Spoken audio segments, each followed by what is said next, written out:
muchas gracias por estar de nuevo con Polos Opuestos. Hoy traemos un tema muy complejo. He estado conversando con mucha gente y hay una especie de miedo con esa jurisdicción especial para la paz, fruto de la negociación del gobierno y de la mesa de negociación con la FARC. Y también hay mucha ignorancia. Mucho desconocimiento, porque de verdad es un tema difícil, complejo, para abogados. Hoy hemos invitado a 3 personas muy importantes y les he pedido un favor muy grande, y es que no todos los que ven este programa, ni ninguno prácticamente, son abogados.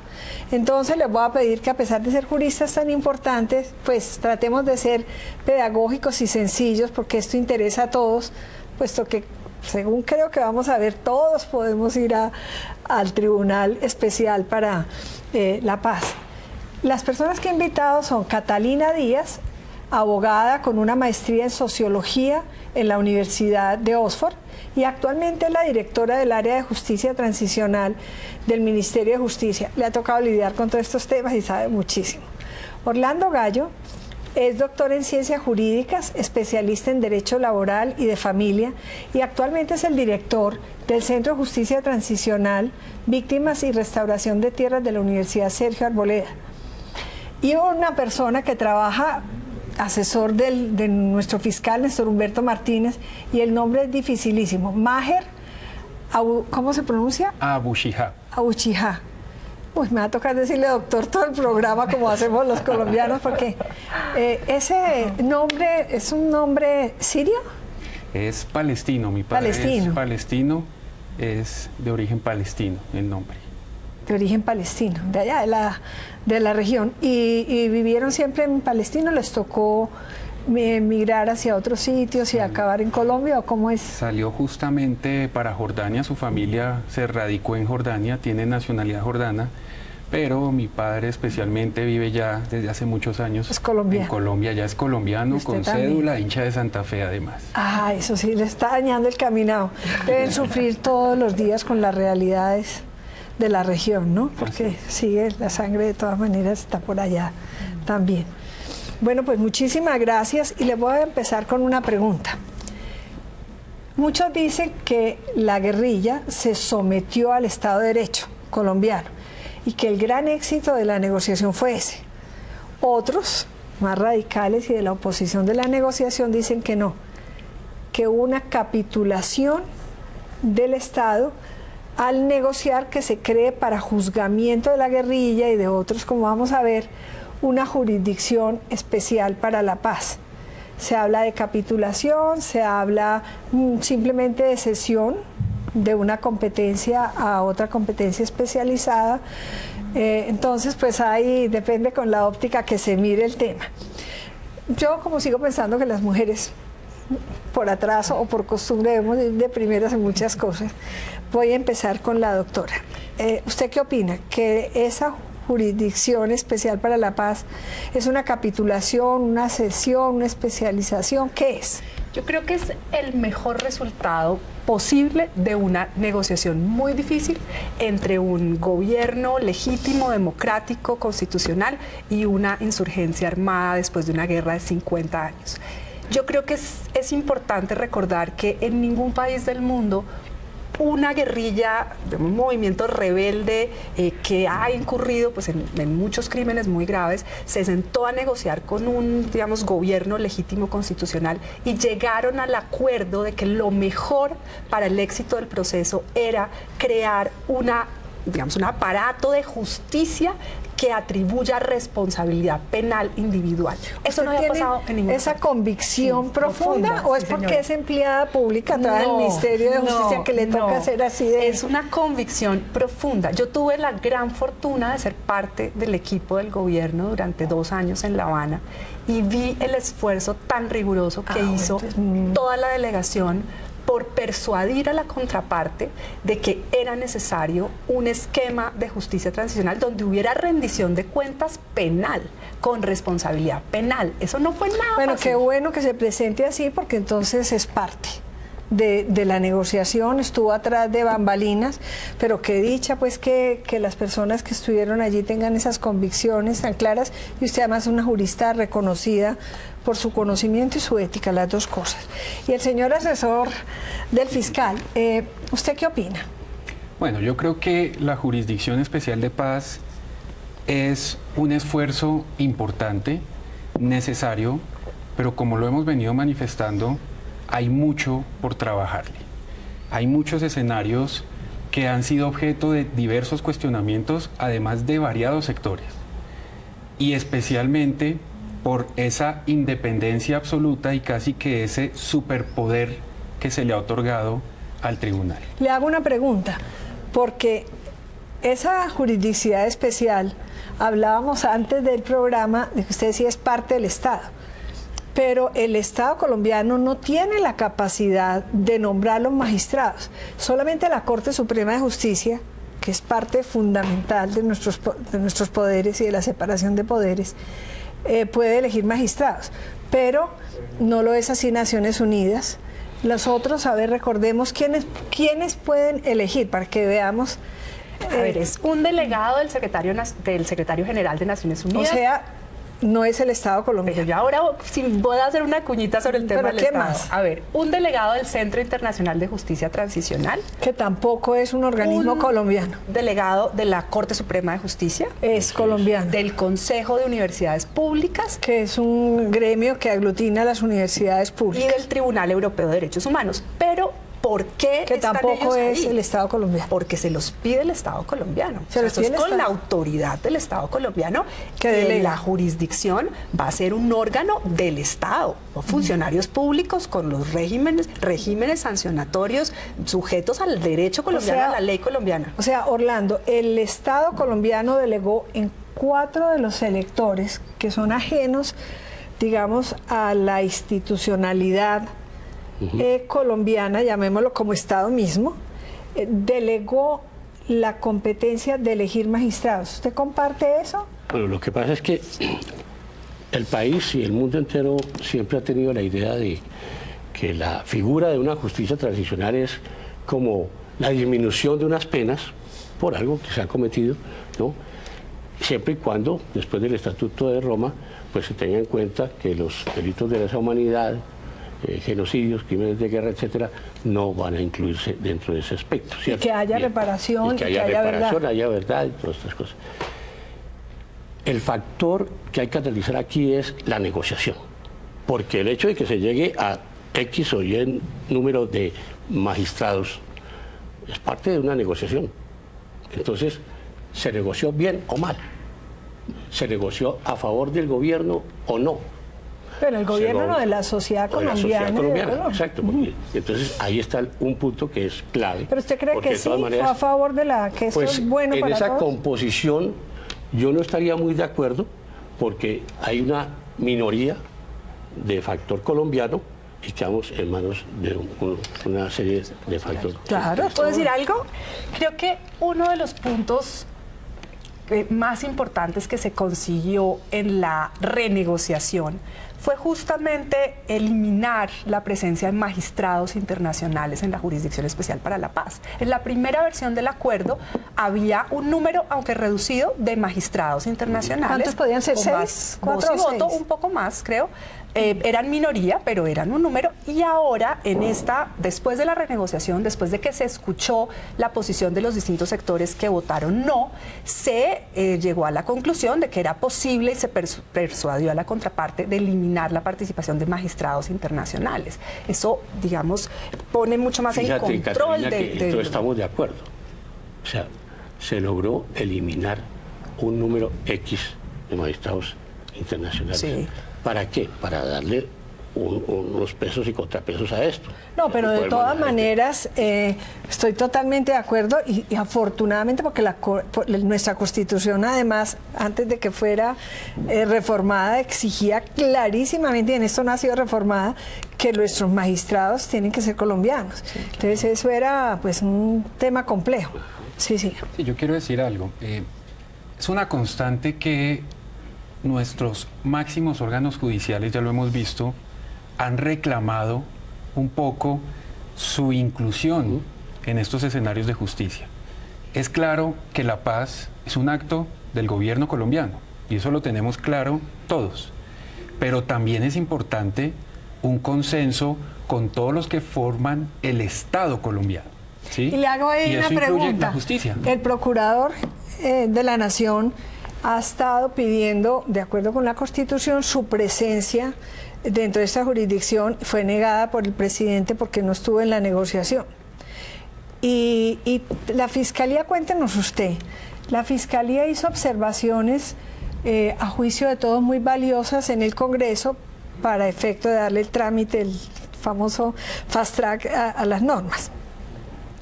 ¿Cuáles fueron las observaciones más importantes que se le negaron, que eran como convicción de la Fiscalía para que caminara muy bien este tribunal?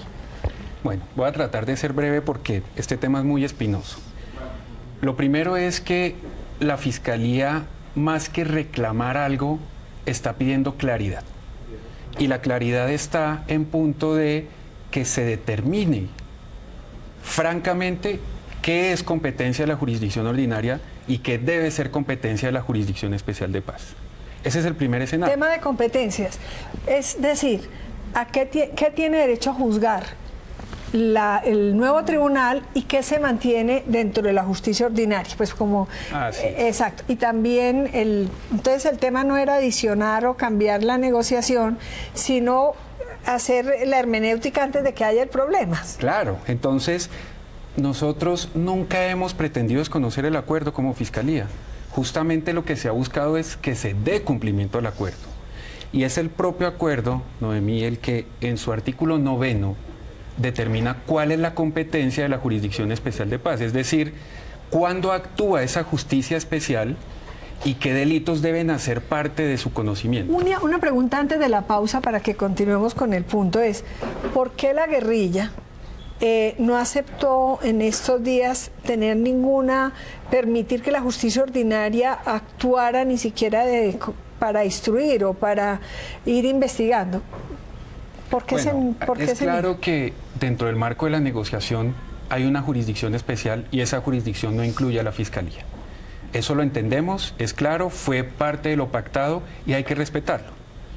El problema es, reitero, que sí queda en manos de la Fiscalía y que no debe quedar en manos de la Fiscalía. ¿Sí? La claridad de la competencia. Claro, y tenemos un criterio claro.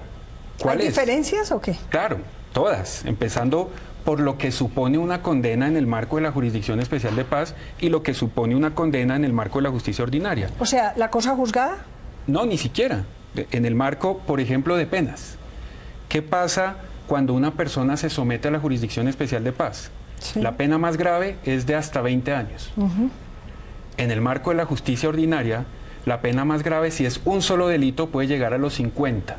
Pero si son varios delitos, puede llegar hasta los 60 años. O sea, es una justicia que tiene de alguna forma privilegios y vamos a hacer una pausa para hablar por qué muchos colombianos van a querer ir a la justicia especial para ser tratados con más benignidad y por qué todos los colombianos podemos ser llevados a ese tribunal.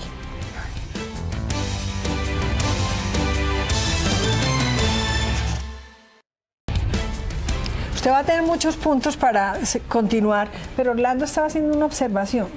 Sí, es que una de las preocupaciones que precisamente presentó el fiscal Néstor Humberto Martínez fue el tema de los disidentes, o sea, personas que no se acogieron en este momento al acuerdo, siguen delinquiendo, ¿no? Y después deciden más adelante acogerse al acuerdo y entonces van a recibir los beneficios. Entonces ahí se dijo, bueno, ¿qué justicia es la que los va a juzgar? ¿La ordinaria o la especial? ¿Qué opinas tú de esa competencia? A ver, yo creo que ha sido muy interesante la relación constructiva que hemos tenido con la Fiscalía General de la Nación. Hemos trabajado en varias reuniones con su equipo y yo creo que se precisaron varias cosas en el texto de la reforma constitucional, entendiendo las distintas interpretaciones posibles y la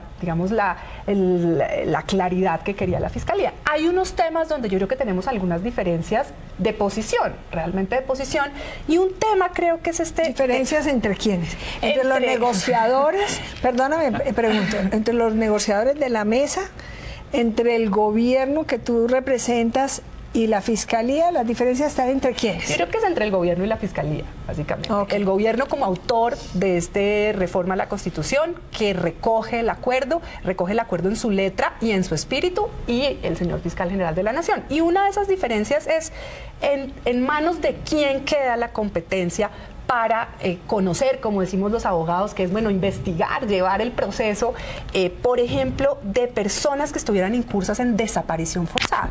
Porque fíjate que un miembro de la fuerza... caso, pero para no hay, bueno, porque no podemos cambiar de tercio tan rápido. La pregunta de Orlando es, un guerrillero que no aceptó el acuerdo ahora, disidente, pero después del 1 de diciembre, digamos dentro de 2 meses, dice... Eso tiene sus ventajas, sus privilegios, ahora sí me acojo.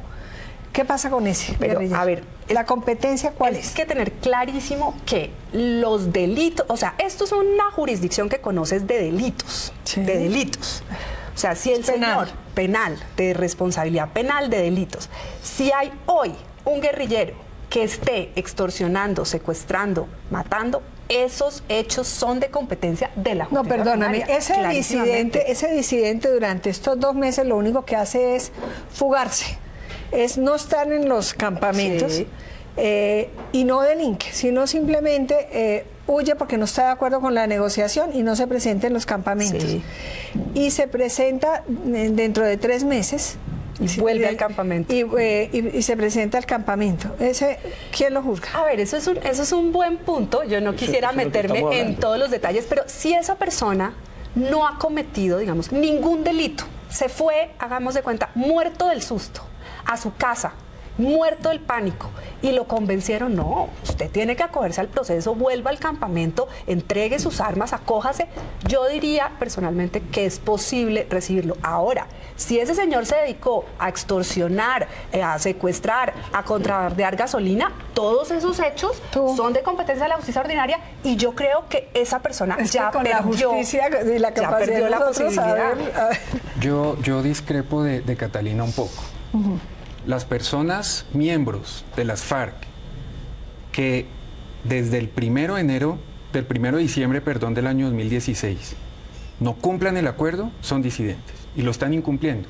Y ya vamos a hablar un poco de lo que viene detrás de eso. Y la persona que no se presenta por el solo hecho de no presentarse está cometiendo un delito. ¿Cuál? Rebelión. Claro. Solo por ese sentido. Porque es que nosotros partimos de la base de que las FARC ya no existen. Pero, a ver, como se grupo está alzado levantando en armas. Una cosa es el Frente Primero, digamos, una disidencia organizada, armada, que se dedicó al crimen organizado. No, ese es otro caso. Pero un fulano individual, claro, que se Catalina, va. Están rompiendo las reglas de juego. Están incumpliendo el acuerdo. De acuerdo. Una persona, yo ahí tendría mis dudas, ¿sabes? Porque una persona sola, que se va muerto del susto, no, y decide o no del susto, simplemente por no eso, comparte la negociación. O se va a delinquir, por supuesto que está por fuera, o se va sin levantarse en armas contra el Estado. No se va, no. Es que si no se presenta en los campamentos porque es disidente, obviamente siguen armas. Entonces, ¿hasta qué momento entonces, si no se le puede probar ningún delito, haya lo cometido o no, puede volver como el hijo pródigo, que es tan bonito, para que ustedes juzguenme aquí y no acá? Es que es muy complejo el tema. No era ese. Pero vamos bueno, no podemos reemplazar los magistrados, esto va a ser tema de muchísima discusión, porque miren que aquí, y yo creo que todos los que nos están viendo, hay muchas dudas. Sí. ¿Por qué todos los colombianos tenemos la posibilidad de que seamos llamados a ese tribunal especial? Es decir, ¿cómo evitar que la venganza, el odio, la retaliación, la infamia, para denunciar a una persona y acabar con su reputación, así en el proceso sea absuelta? Pero es que el solo hecho de llevarlo a uno a un tribunal es tremendamente duro y difícil. ¿Cómo hacer para que esa parte política y de baja del ser humano no vaya a actuar por razones políticas o de sentimientos tan negativos y la lleven? Yo creo que el punto de partida de comprender esta jurisdicción especial es que es en principio voluntaria. es una oportunidad de las personas que participaron en, digamos, en crímenes en relación con el conflicto, de acogerse a la jurisdicción. Una persona que está procesada, investigada, condenada. Pero, a ver, si a usted, ahí le pregunto yo al asesor del fiscal, si usted tiene, porque ha fallado en contra de un grupo de personas, una gente malqueriente suya, que se presenta y compone un caso terrible para que lo juzgue ese tribunal, ¿cómo la investigación va a ser parecida a la de la justicia ordinaria en un caso de esos? ¿Cómo hacer para que no sea politizado y para que la gente inocente o víctima que está en ese momento con preocupación de ser sujeto de investigaciones? Es que el banquillo es una cosa terrible. Claro. El solo banquillo muchas veces produce deshonra, cuesta dinero contratar abogados, angustia para investigar. ¿Cómo evitar que esta politización, esta radicalización que hay en Colombia actúe para llevar a gente inocente a ese tribunal? Bueno, yo te voy a responder dos preguntas de dos puntos que tú tocaste. El primero, ¿cómo es el procedimiento que se va a seguir allá? La respuesta es no se sabe. No se sabe por una razón, porque el propio acto legislativo señala que es, una vez se escojan los magistrados, son los propios magistrados los que van a crear el proceso. O sea, va a ser un proceso distinto al proceso penal. Claro, no, pero a ver, hay que hacer dos claridades. Yo termino solo con una nota en mi respuesta anterior y hago una claridad sobre eso. En principio, uno se acoge por voluntad propia. 2 puntos, hoy tenía 2 puntos. Sí, bueno, que tú tienes el segundo era ese, y si te parece tú cierras, que uno se acoge por voluntad propia. Yo dije, pero... Eso es parcialmente cierto, pero yo me atrevo a decir que no es cierto, ¿sí?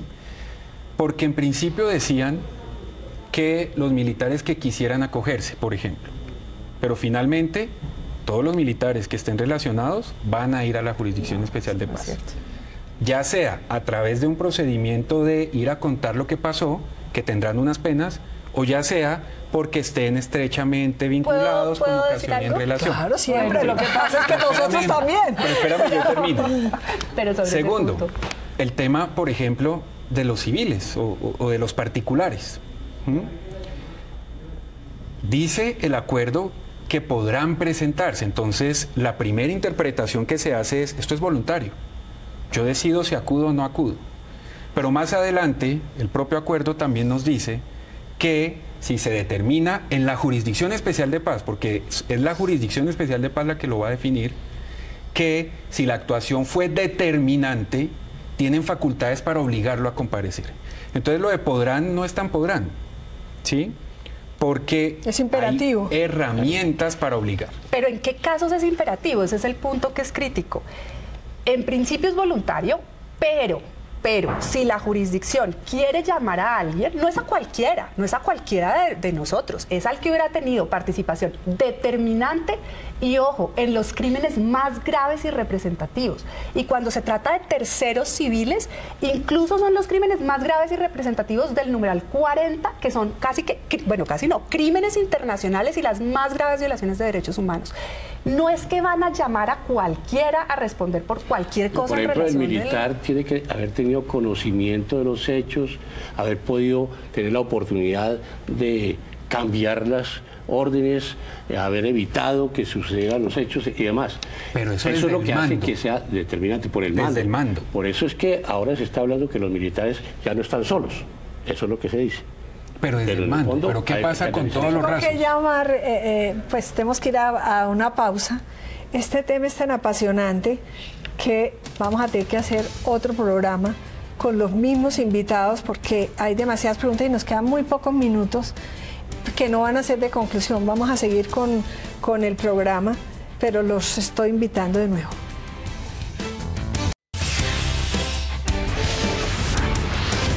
Es que prácticamente todo está por reglamentarse, pero imagínense ustedes que alguien quisiera colapsar el tribunal. Si todo el mundo va voluntariamente y se presenta, ¿qué capacidad puede haber? Todos los que tengan miedo o los que simplemente lo hagan por cualquier razón, por abuso del derecho, que aquí pues no, casi no se condena por eso. Es tremendo, ¿no? Ese hecho de que cualquiera pueda presentarse voluntariamente sin ningún requisito adicional, pues de decir yo fui parte sustantiva y después le prueban que no, pero el tiempo que se pierde es muy grande, ¿o no? Y otra, pero la pregunta de fondo que les puedo hacer es, muchos políticos de hoy que están condenados porque no hay cosa juzgada, puede otra vez el tribunal iniciar investigaciones. Políticos del pasado gobierno, de este todavía no le ha tocado el turno, pero el sol a las espaldas le llega a todos.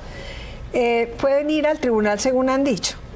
Los que han sido condenados por presuntos delitos de corrupción electoral o de corrupción política.